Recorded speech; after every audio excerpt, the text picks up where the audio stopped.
You like multiplayer? Play with friends? Ah, you must be hungry. 4. Well, the lobby screen. Welcome to Hungary. Popular multiplayer. Usually an air controller. Usually an aluminium supplier to the axis. Let's show you what you do in a normal MP game of Hungary. They've been doing for a really long time. And it's pretty broken. And I like to show you. The Hungarian focus tree, mostly forgotten. Leaving some spicy little Easter eggs that you can take advantage of in your fun little multiplayer games with your friends. Well, ex-friends. Well, they will be ex-friends when you end up doing this in their video. And trust me, you don't want to do this. Or maybe you do. Who knows? Anyway, regardless, we're going to do the forbidden path. The path that nobody does, but I guess does a lot in multiplayer, which is basically ally with Italy. And you think, oh my goodness, why the hell would you do that? That seems really stupid. It makes sense. We'll see. To begin with, economic intervention. Are we going to leave it alone? Not today. We're going to intervene. Support equipment? I think not. Artillery. Yes, that's what we need. And make mills because we have a bit of an economic problem that we'll fix later on. Branches, girders, artillery. Move the boys to the capital, exercise the planes, and it starts. After intervening, we're going to strengthen the F word. The F pipe will now be known as... Already for that Hungarian in the comment sections that's going to go, oh, Dave, it's just... Thanks, buddy. That's really helpful. Now, we're the baddies. And now we're going to renew the Rome protocols. In light of the Germans' continued revisionism, we must renew the Rome protocols drawn up and signed in 1934. The agreement would serve not only to further isolate the German and Yugoslav threats, but also is possible to precursor to an actual alliance. Austria and Italy, they love us. Next part of the industry is a little bit dispersed and also a little bit of improved machine tools. You know what? I'm going to make the same artillery for the rest of the game. So you know what? I'm actually going to go for concentrated. It's unusual, but in this one case, it'd probably be beneficial in the short run. Hey, do you not know about the existing meta in Hoi 4? That's right. The minute you get political power, you want to invest that straight back into Chief of the Army because it gives ticking army experience. Lets you change your templates, lets you get your early doctrines. The earlier you get this guy, the better it is for your entire nation. So trust me, get him while he's hot, aka at the very start of the game. Immediately. Do it now. Come on, go. Hit that subscribe button. Rome has been renewed. Are we in alliance with them? No, not yet. Now we need to protect the little Austria. Austria protected. Well, for now. Alliance with Italy. We have sent a delegation to Italy to discuss a binding agreement for extensive military cooperation, both defensively and offensively. On completion, Hungary will leave the Balkans and become part of Europe? Italy, come on, you've got one job. Finish him. The three boyos have held hands, and look what we've got here. Beautiful. And it appears, because of the core of the alliance, I am the leader of this faction too. But you didn't know that, did you? That's right. The color on the faction map mode is actually the leader. So in this case, the allies are led by Britain because it's pink. But you didn't know that, did you? So, exploit time. And trust me, there's going to be someone in the comment section that's going to go, well, what's the exploit? Where's the exploit? Trust me, that person's not watched the video. You have a full permission to reply to that guy in the comment section and call him a dum-dum. So, Italy, you're at war with Ethiopia. I'm going to join that war. Oh, thank you for joining that war. We're now at war, which is kind of easy in 1936. That's right, still 1936, and we're at war. I thought only Italy was the one to go to war early game. Well, okay, Spain as well. All right, never mind. And because that in mind, we now get to automatically skip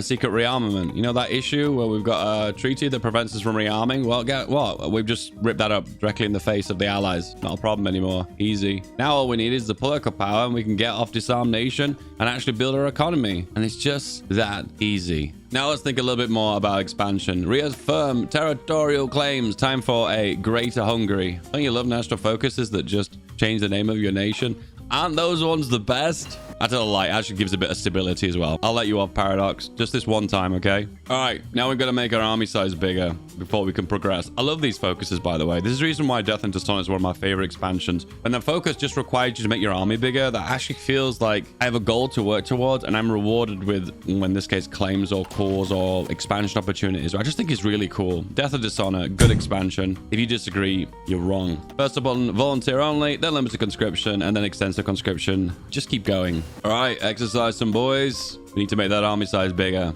bigger, bigger, bigger. High priority, deploy them immediately. Deploy more. Reintegrate the railroads, partial mobilization, limited conscription, and now we can demand Slovakia. Czechoslovakia returns. Southern Slovakia, the strip. which is actually quite profitable because it's got steel. It's also got 3 cities as well. So it's actually really good land to take. But we're not done yet. Transylvania is what we want. Claim the overlordship over Slovakia. Welcome to RNG Herzogin 4.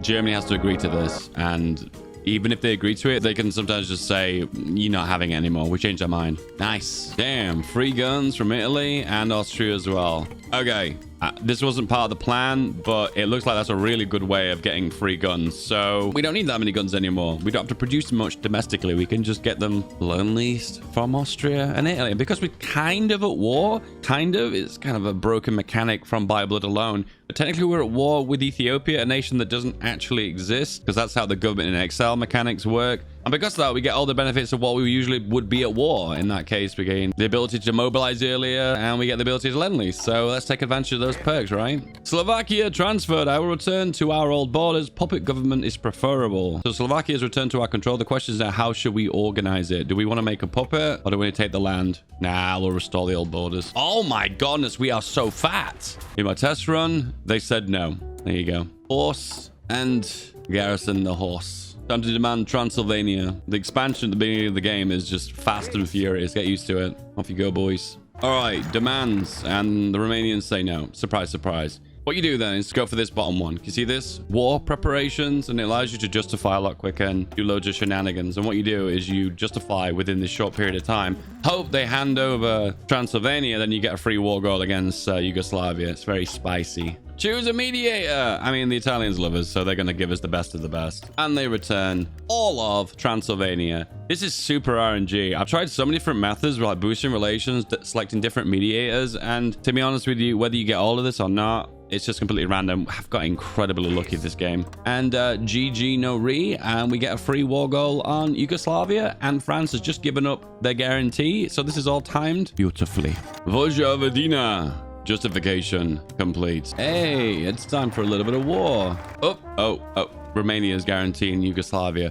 Well, we're going to get some more borders if that's a plus. So I might want to defend that front line, Div. And here we are. So initially what I'm going to do is just hold the front line. I thought if I had enough firepower, I could push into Hungary. But looks like it's just going to have to hold just for a little while before we do our little counterattack.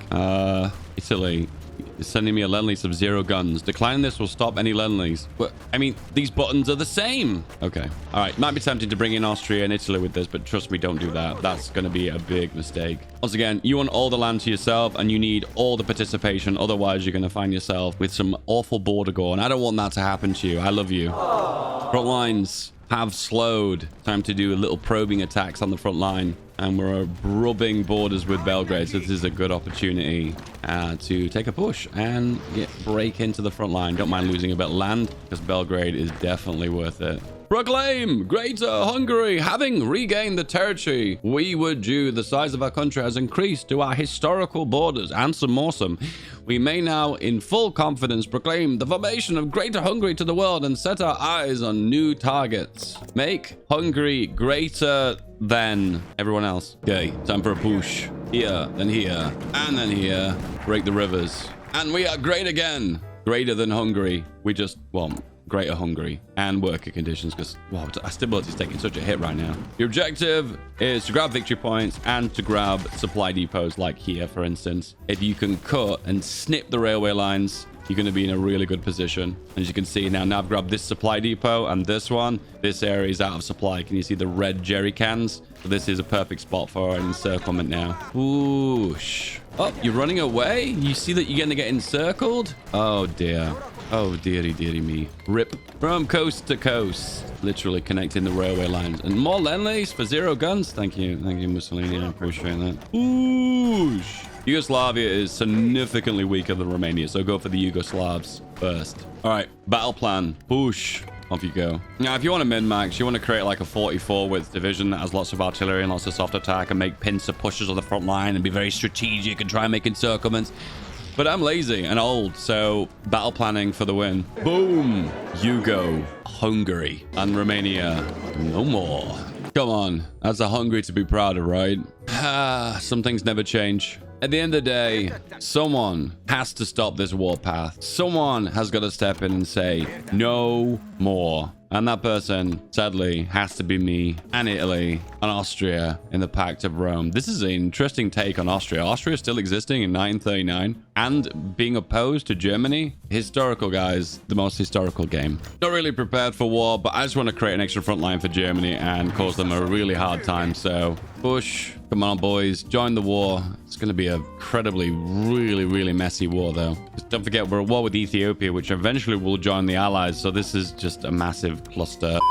Apparently Slovakia exists. Or does it? It never existed, did it? So apparently it was created as a puppet by Germany, but then I took all the land, but the puppet kind of still exists underneath of it, and it is part of the war. Slovakia exists in spirit alone. All right, Austria, join. Really long front line here now, so we're going to cause them a lot of problems. At the end of the day, they've got more firepower than us, more tech than us, more manpower, more... To be honest, they've got more everything. However, we're making their life a nightmare by having such an unbelievably long front line. And if I know Germany the way I know Germany, they're going to create another front line with the Benelux. So it's going to cause them more problems. So Germany, you are making your life very hard. You sure about that? So with manpower becoming an issue, theorist, professional officer corps, and we're going to go for mass assault and going for the human wave offensive because it gives you that 5% juicy recruitable pop. Very nice. Gonna make a push here. Gonna lose like 50k manpower. I don't care though. Just a push. Just for the purpose of applying a little bit of pressure, because Warsaw is coming very close to falling, and when Warsaw falls, that's pretty much Poland gone anyway. I was just about to say we're breaking through Austria, but we already have Austria. It's Czechia we're breaking into. Damn, this game is so weird. It's frying my brain. I'm like, too much alt history for me, boys. I'm sorry. This is your brain on. Can we get encirclement? Is it possible? Oh yeah.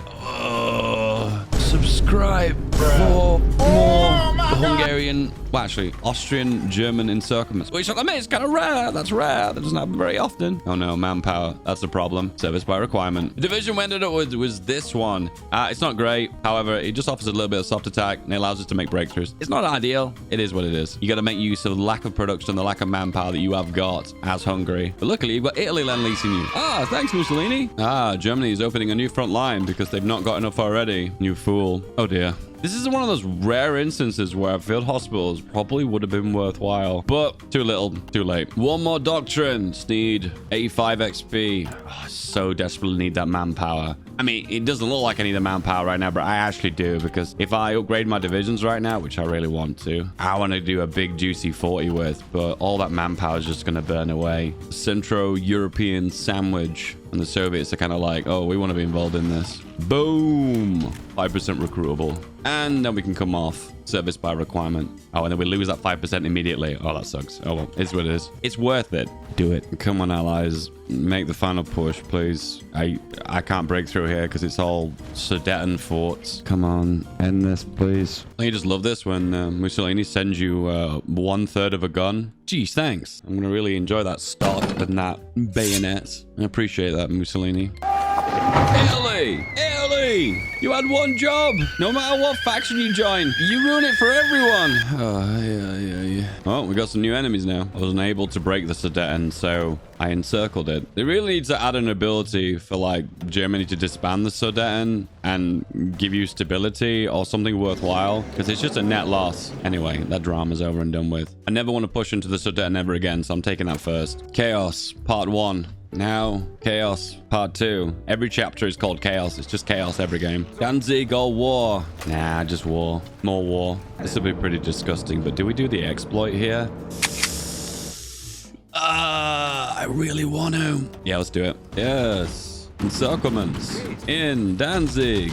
And they keep dropping off so many divisions too. Thank you so much, AI. Appreciate the freebies. Listen, I know this is cheesy. I know this is scummy. But at the end of the day, I'm either going to be grinding against the front line, losing millions upon millions of Hungarian lives, or I do this and limit the army size of the allies by about a third. I think I'm going to take my chances and go with this. Yes, more. I think with this method as well, I gain a lot of war participation because this is like an important victory point. And when you make an encirclement on an important victory point, it gives you like a larger contribution to war contribution. So more.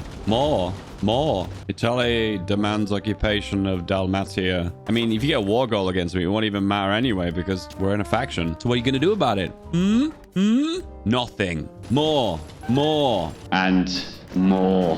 All right, it's got to end some point. I'm taking a nice bite out of them. Allies lost 5 million and we're on 1.27. 200k for me individually. Oh, what's this? Is this an opportunity for encirclement? Another one of those awful glitchy encirclements that I love to abuse and take advantage of. Oh, I think I'm going to enjoy this. Yes. And there we go.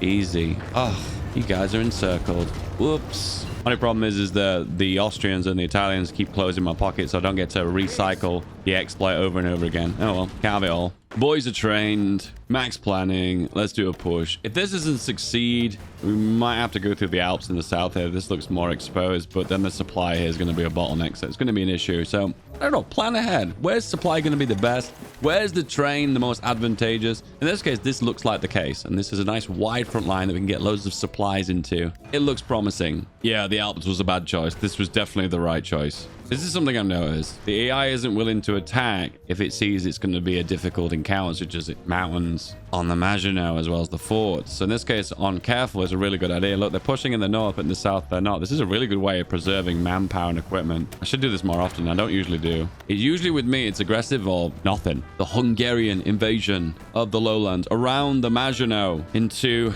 France by Hungary. Once again, every game's ahistorical now. Is it even a joke anymore to say it's a historical game? I don't think so. But one thing definitely happens every game is the Italians get naval invaded. Every single game. France! RIP.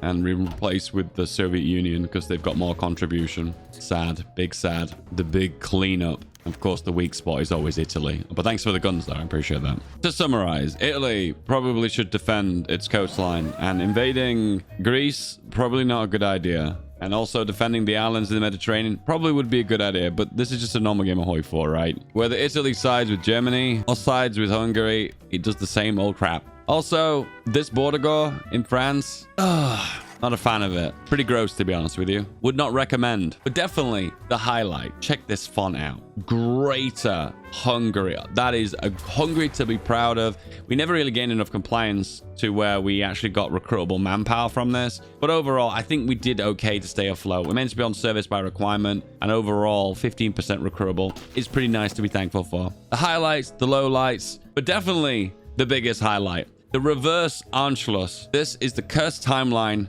If Germany wasn't Anschlussed, then Germany has now become the Anschlussed. Once again, I don't speak German. That probably makes no sense. And your Greater Austria is one click away, and it's the subscribe button. Yeah, I love you. Thanks for subscribing. I like you. Good night. One video. No, 2 videos. This is the video for you. Right here. Click it.